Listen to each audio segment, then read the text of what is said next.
¿Alguna vez han comparado una Biblia católica y una protestante? A simple vista, parecen el mismo libro, pero no lo son. Hoy vamos a desentrañar el porqué, una historia increíble sobre imperios, debates teológicos y decisiones que han marcado la fe por siglos. La pregunta central es esta. ¿Por qué una Biblia católica tiene 73 libros, mientras que una protestante tiene 66? ¿De dónde salieron esos 7 libros de más? Y no es un error de imprenta. Es el resultado de una división histórica que se remonta a miles de años. Y aquí está el detalle. Toda la diferencia está en el Antiguo Testamento. El Nuevo Testamento es idéntico en ambas. Pero en el Antiguo, la Biblia católica tiene 46 libros y la protestante 39. Ahí está nuestro misterio, 7 libros. Bueno, para resolver este misterio bíblico tenemos que viajar en el tiempo. Pero no nos vamos a detener en la Reforma Protestante del siglo XVI. No. Tenemos que ir mucho más atrás, a la época en que las propias escrituras judías se estaban compilando.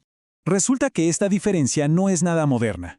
Su origen tiene más de 2000 años y se encuentra en 2 colecciones distintas de escrituras hebreas antiguas. Pensemos en ellas como si fueran 2 grandes bibliotecas de la antigüedad, cada una con un catálogo un poquito diferente. Y estas 2 bibliotecas son la clave de todo. Una estaba pensada para los judíos de habla griega que estaban por todo el mundo, la otra para los judíos de habla hebrea que vivían en Judea. Y aquí es donde la iglesia cristiana primitiva se encontró con un dilema. ¿Cuál de las 2 usamos? Esa decisión lo cambiaría todo. La primera biblioteca es la famosa Septuaginta. Esta es, básicamente, la traducción al griego de las escrituras hebreas. Se hizo para esas comunidades judías que vivían en un mundo que hablaba griego y que, ya no usaban el hebreo en su día a día. Y esto es crucial. Esta fue la versión que la mayoría de los primeros cristianos leyeron y consideraron su Antiguo Testamento. Pero ojo, no era una simple traducción. Tenía una autoridad inmensa. Tanto así que los mismos autores del Nuevo Testamento y la iglesia primitiva la consideraban inspirada por Dios, incluyendo esos libros extra. Para ellos, esto era, sin duda, la palabra de Dios. ¿Y de qué libros estamos hablando exactamente? Pues son Tobías, Judith, Sabiduría, Eclesiástico, también conocido como Sirácida, Baruc, los 2 libros de los Macabeos y algunas partes que se añadieron a los libros de Esther y Daniel. Todos estos textos estaban en esa biblioteca griega, la más grande. Ahora, la segunda biblioteca era el canon hebreo, que a veces se le llama canon palestinense. Esta era la colección de escrituras que usaban los judíos de habla hebrea en Judea. Era una colección más corta y, como vamos a ver, esta se convertiría en la base del Antiguo Testamento protestante. Claro, el hecho de que existieran 2 cánones distintos no pasó desapercibido. Para el siglo IV, esto generó un debate fascinante entre 2 de los gigantes intelectuales de la iglesia primitiva, San Jerónimo y San Agustín. Por un lado, teníamos a Jerónimo, el erudito que tradujo la Biblia al latín. Él era un defensor del canon hebreo, el más corto. Sostenía que solo esos libros podían usarse para establecer doctrina. De hecho, fue él quien acuñó el término apócrifos, que significa ocultos, para referirse a los libros adicionales.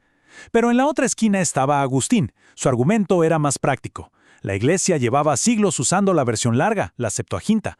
Para él, esa tradición de uso les daba plena autoridad. Y al principio, fue la visión de Agustín la que ganó. Para que quede súper clara la postura de Jerónimo, aquí hay una cita suya. Decía que la iglesia lee estos libros para la edificación del pueblo, no como autoridad para la confirmación de la doctrina. Es una distinción muy importante. Son buenos para inspirar, pero no para definir las creencias fundamentales. Imagínense, por más de 1000 años, este debate continuó sin una respuesta definitiva para toda la iglesia. Ambas ideas, de alguna manera, convivieron. Pero en el siglo XVI, todo estaba a punto de cambiar. Y entonces llega la Reforma Protestante, con figuras como Martín Lutero. Y ¡boom!, actúa como un catalizador. Este debate, que había sido más bien académico, de repente se volvió urgente. Tanto protestantes como católicos se vieron forzados a tomar una decisión final y declarar, de una vez por todas, qué libros pertenecían a su Biblia. A ver, esta línea de tiempo nos ayuda a ver el panorama completo. Empezamos en los primeros concilios, muy influenciados por Agustín, luego vemos la traducción de Jerónimo, donde ya se nota la disputa, damos un salto enorme de 1000 años y llegamos al siglo XVI. Ahí, Lutero toma esos libros y los pone en una sección aparte, llamada Apócrifos, y casi inmediatamente el Concilio de Trento da la respuesta católica definitiva. Para los reformadores protestantes, el grito de batalla era, en latín, ad fontes, o sea, a las fuentes. Su argumento era que la Iglesia debía regresar al canon original de los judíos de habla hebrea. El punto crucial para ellos era que solo los libros de ese canon, el más corto, podían ser la base para establecer la doctrina de la Iglesia. Y como respuesta, la Iglesia Católica, en el Concilio de Trento, hizo lo contrario. Reafirmó lo que había sido la práctica más común durante siglos. Declaró de manera oficial que el canon más largo, el que venía de la Septuaginta, era la escritura canónica. Y con esa decisión se selló la diferencia que vemos hasta el día de hoy. Muy bien, entonces tenemos dos cánones diferentes. Pero, ¿esto de verdad importa? ¿Es solo en detalle de tener unos cuantos libros de más? Pues la respuesta es un sí rotundo. Esta diferencia tiene consecuencias teológicas muy, pero muy reales. Miren, hasta los nombres que cada tradición les da a estos libros nos dicen mucho. Los protestantes los llaman apócrifos, que viene del griego para oculto. Esto implica que son valiosos para la historia o la devoción, pero no para la doctrina.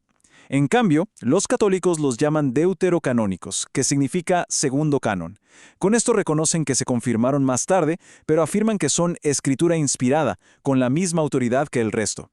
Y aquí está el meollo del asunto. Esto nunca fue solo un debate de cuántos libros hay en la lista. Es que el contenido de esos textos tiene un impacto directo en doctrinas y prácticas clave. Al final del día, tener libros diferentes lleva a tener teologías diferentes. Vamos con un ejemplo clásico que lo deja todo clarísimo: la doctrina del purgatorio. En un debate famosísimo en 1519, un teólogo católico, Johann Eck, defendió la práctica de orar por los muertos.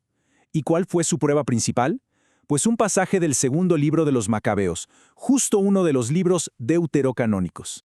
La respuesta de Martín Lutero fue directa y va al corazón de todo nuestro análisis. Él argumentó que como segundo de Macabeos no estaba en el canon hebreo original, simplemente no se podía usar para establecer una doctrina. Para él, ese texto no tenía ninguna autoridad para hacerlo. Y este momento ilustra a la perfección por qué esta disputa sobre el canon es tan importante. Ok, entonces repasemos rápido. La diferencia entre las Biblias nace de dos antiguas tradiciones judías. Esto provoca un debate de siglos en la Iglesia, personificado por Jerónimo y Agustín.